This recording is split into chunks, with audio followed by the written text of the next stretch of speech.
قادر مطلق کی طرف سے کیا میراث ہے؟ کیا وہ ناراستوں کے لیے آفت اور بد کرداروں کے لیے تباہی نہیں ہے؟ کیا وہ میری راہوں کو نہیں دیکھتا اور میرے سب قدموں کو نہیں گنتا؟ اگر میں بطالت سے چلا ہوں اور میرے پاؤں نے دغا کے لیے جلدی کی ہے تو میں ٹھیک ترازو میں تولا جاؤں تاکہ خدا میری راستی کو جان لے۔ اگر میرا قدم راستہ سے برگشتہ ہوا ہے اور میرے دل نے میری آنکھوں کی پیروی کی ہے، اور اگر میرے ہاتھوں پر داغ لگا ہے تو میں بوؤں اور دوسرا کھائے اور میرے کھیت کی پیداوار اکھاڑ دی جائے۔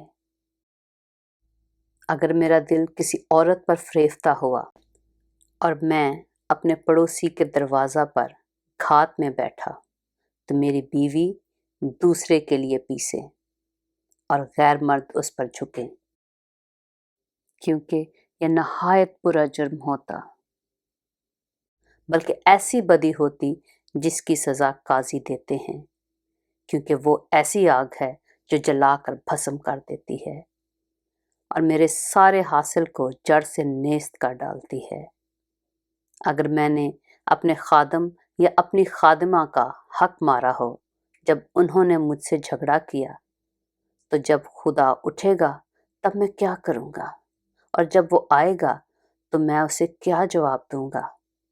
کیا وہی اس کا بنانے والا نہیں جس نے مجھے بطن میں بنایا؟ اور کیا ایک ہی نے ہماری صورت رحم میں نہیں بنائی؟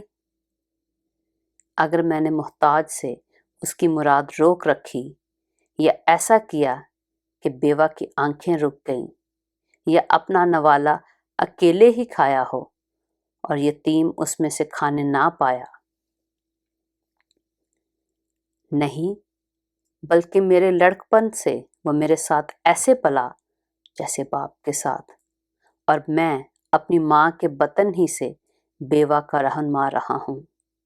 اگر میں نے دیکھا کہ کوئی بے کپڑے مرتا ہے یا کسی محتاج کے پاس اوڑھنے کو نہیں، اگر اس کی کمر نے مجھ کو دعا نہ دی ہو اور اگر وہ میری بھیڑوں کی اون سے گرم نہ ہوا ہو، اگر میں نے کسی یتیم پر ہاتھ اٹھایا ہو کیونکہ پھاٹک پر مجھے اپنی کمک دکھائی دی، تو میرا کندھا میرے شانہ سے اتر جائے اور میرے بازو کی ہڈی ٹوٹ جائے، کیونکہ مجھے خدا کی طرف سے آفت کا خوف تھا اور اس کی بزرگی کی وجہ سے میں کچھ نہ کر سکا۔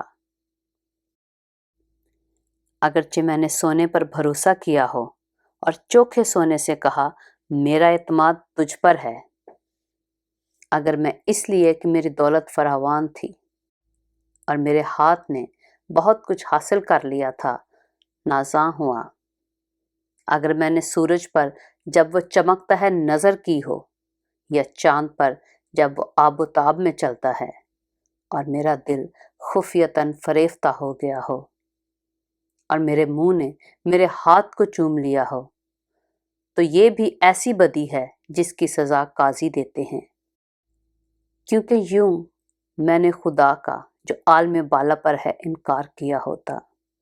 اگر میں اپنے نفرت کرنے والے کی ہلاکت سے خوش ہوا یا جب اس پر آفت آئی تو شادمان ہوا، ہاں میں نے تو اپنے منہ کو اتنا گناہ بھی نہ کرنے دیا کہ لعنت بھیج کر اس کی موت کے لیے دعا کرتا۔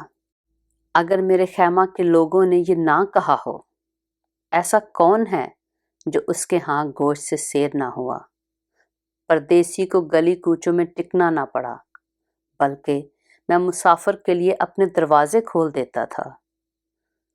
اگر آدم کی طرح اپنی بدی اپنے سینہ میں چھپا کر میں نے اپنی تقصیروں پر پردہ ڈالا ہو، اس سبب سے کہ مجھے عوام الناس کا خوف تھا اور میں خاندانوں کی حقارت سے ڈر گیا، یہاں تک کہ میں خاموش ہو گیا اور دروازہ سے باہر نہ نکلا، کاش کہ کوئی میری سننے والا ہوتا۔ یہ لو میرا دستخط، قادر مطلق مجھے جواب دے۔ کاش کہ میرے مخالف کے دعویٰ کی تحریر ہوتی، یقیناً میں اسے اپنے کندھے پر لیے پھرتا اور اسے اپنے امامہ کی طرح باندھ لیتا۔ میں اسے اپنے قدموں کی تعداد بتاتا، امیر کی طرح میں اس کے پاس جاتا۔ اگر میری زمین میرے خلاف دہائی دیتی ہو اور اس کی ریگھاریاں مل کر روتی ہوں،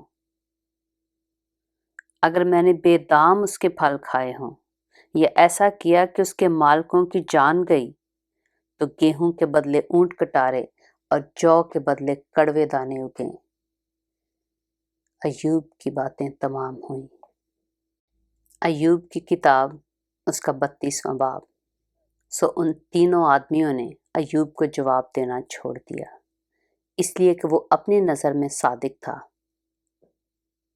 تب ایلوہ بن براکیل بوزی کا، جو رام کے خاندان سے تھا، قہر بھڑکا۔ اس کا قہر ایوب پر بھڑکا، اس لیے کہ اس نے خدا کو نہیں بلکہ اپنے آپ کو راست ٹھہرایا، اور اس کے تینوں دوستوں پر بھی اس کا قہر بھڑکا، اس لیے کہ انہیں جواب تو سوجھا نہیں، تو بھی انہوں نے ایوب کو مجرم ٹھہرایا۔ اور ایلیہو ایوب سے بات کرنے سے اس لیے رکا رہا کہ وہ اس سے بڑے تھے۔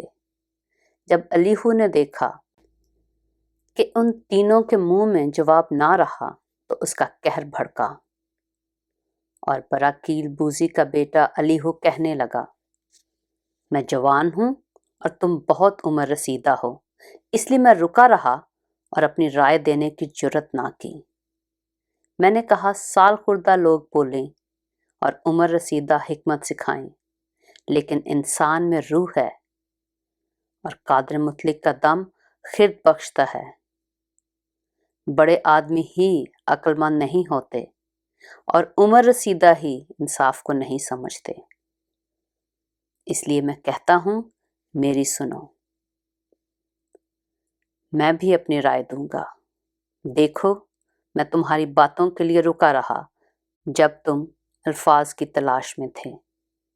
میں تمہاری دلیلوں کا منتظر رہا، بلکہ میں تمہاری طرف توجہ کرتا رہا، اور دیکھو تم میں کوئی نہ تھا جو ایوب کو قائل کرتا یا اس کی باتوں کا جواب دیتا۔ خبردار، یہ نہ کہنا کہ ہم نے حکمت کو پا لیا ہے۔ خدا ہی اسے لاجواب کر سکتا ہے، نہ کہ انسان، کیونکہ نہ اس نے مجھے اپنی باتوں کا نشانہ بنایا، نہ میں تمہاری سی تقریروں سے اسے جواب دوں گا۔ وہ حیران ہیں، وہ اب جواب نہیں دیتے، ان کے پاس کہنے کو کوئی بات نہ رہی۔ اور کیا میں رکار ہوں اس لیے وہ بولتے نہیں؟ اس لیے کہ وہ چپ چاپ کھڑے ہیں اور اب جواب نہیں دیتے۔ میں بھی اپنی بات کہوں گا، میں بھی اپنی رائے دوں گا، کیونکہ میں اب باتوں سے بھرا ہوں، اور جو روح میرے اندر ہے وہ مجھے مجبور کرتی ہے۔ دیکھو، میرا پیٹ بے نکاس شراب کی مانند ہے، وہ نئی مشکوں کی طرح پھٹنے ہی کو ہے۔ میں بولوں گا تاکہ مجھے تسکین ہو، میں اپنے لبوں کو کھولوں گا اور جواب دوں گا۔ نہ میں کسی آدمی کی طرفداری کروں گا، نہ میں کسی شخص کو خوشامد کے خطاب دوں گا، کیونکہ مجھے خوشامد کے خطاب دینا نہیں آتا، ورنہ میرا بنانے والا مجھے جلد اٹھا لیتا۔